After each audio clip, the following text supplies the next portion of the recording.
Здравствуйте, уважаемые подписчики и гости нашего канала. Сегодня мы хотим коротким роликом рассказать самый лучший способ защиты от клещей.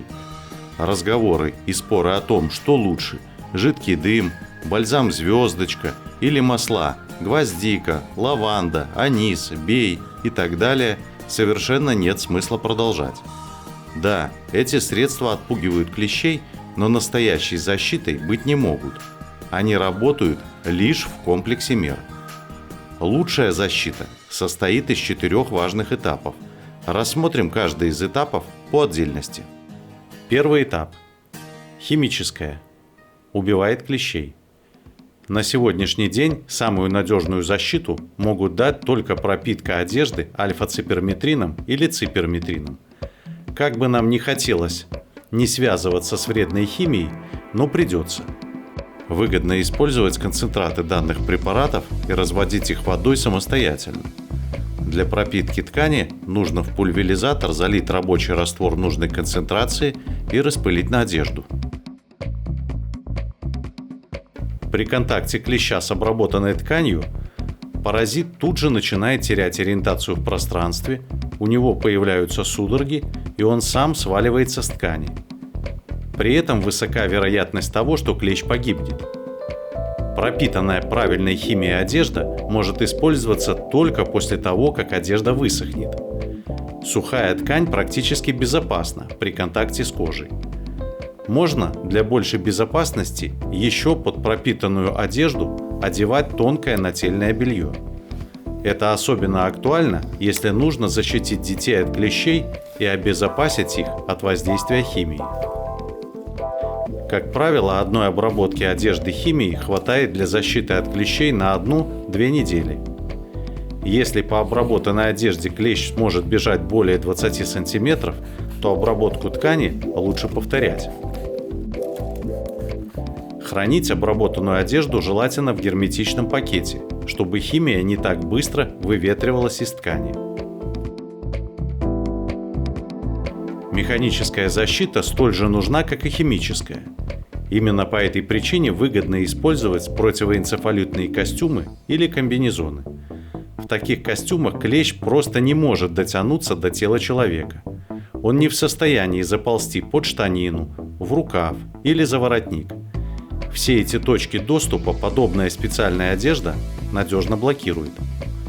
Важно помнить, что даже используя противоклещевый комбинезон или костюм, их тоже периодически раз в 2 недели желательно обрабатывать альфа-циперметрином или циперметрином.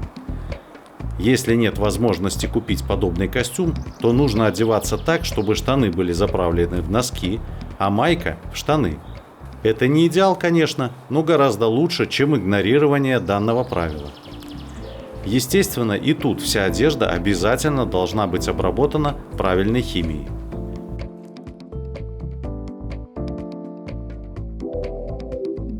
При условии обязательного использования химической и механической защиты можно применять и отпугивающие клещей средства. Это некоторые виды эфирных масел типа гвоздика, лаванда, анис, бей, а также жидкий дым и бальзам «Звездочка». Клещей эти средства не убивают, а только отпугивают и, к сожалению, не могут давать гарантию от укуса. Однако в случае необходимости обезопасить открытые участки кожи, все эти средства можно и нужно применять. Это гораздо лучше, чем ничем не обрабатывать кожу. Отпугивающие клещей средства многие пытаются использовать для защиты маленьких детей, мотивируя это тем, что химические средства защиты для детей вредны, а в механических средствах защиты детям будет очень жарко. Однако ни в коем случае нельзя защищать детей только одними отпугивающими средствами. Еще раз заострим внимание на том, что используя только одни отпугивающие средства, совершенно нельзя надеяться на защиту от клещей.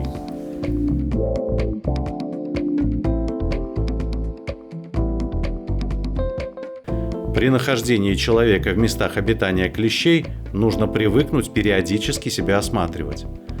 Тут нужно ориентироваться на активность клещей.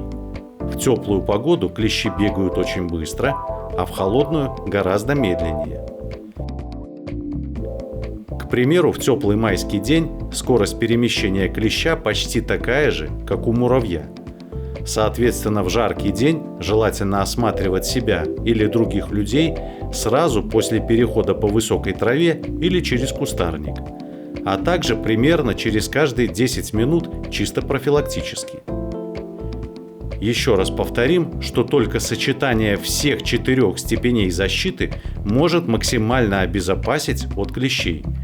Если бы нам нужно было выбирать только один вариант защиты, то это, несомненно, была бы химическая защита с использованием альфа-циперметрина или циперметрина.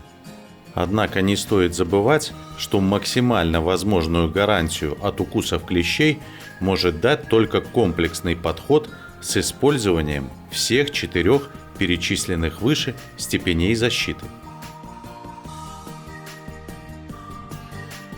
До новых встреч, друзья!